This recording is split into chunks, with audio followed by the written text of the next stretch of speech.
Chers amis des lettres bulgares et de la Bulgarie, la présente vidéo vient clore la série de lectures proposée par l'Institut culturel bulgare de Paris autour des poètes symbolistes bulgares publiés récemment aux éditions Le Soupirail dans une anthologie intitulée Des âmes vagabondes.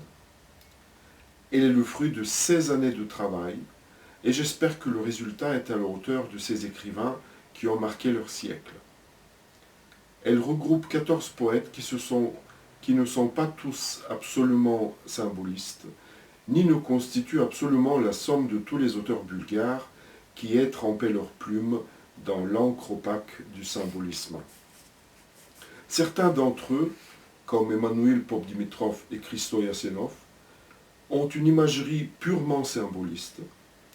D'autres, comme Peyo Yavorov, s'inscrivent dans la lignée des poètes maudits, Baudelaire en tête. Chez d'autres encore, tels que Théodore Trayanov et Nikolai Liliev, on repère des accents néo-romantiques à la manière allemande. Mais malgré les influences françaises, russes et germaniques sur leur œuvre, tous ces 14 poètes demeurent parfaitement bulgares et leur écriture multiforme se fond dans l'évolution littéraire nationale qui suit sa propre logique. Ceci est en bref le paradoxe et le point fort du symbolisme bulgare. Ce courant littéraire européen est devenu vraiment bulgare. La littérature du pays des roses a su s'approprier les apports étrangers pour les bonifier et en enrichir son propre sol. Je voudrais remercier toutes celles et tous ceux qui m'ont fait l'amitié et l'honneur de présenter chacun à sa manière un ou plusieurs poèmes de ma modeste anthologie. Merci à l'équipe de l'Institut culturel bulgare et à sa directrice Desislava Bineva d'avoir diffusé les vidéos.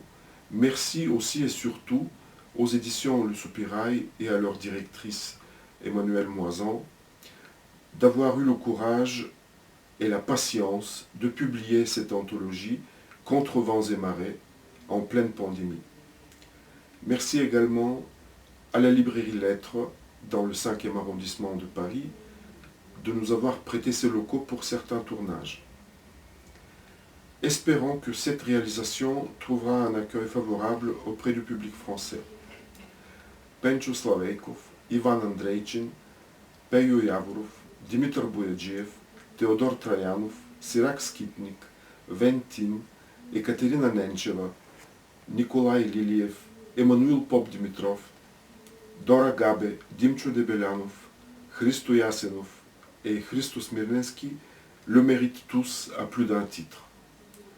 Merci de votre écoute et à bientôt pour d'autres rendez-vous inspirants.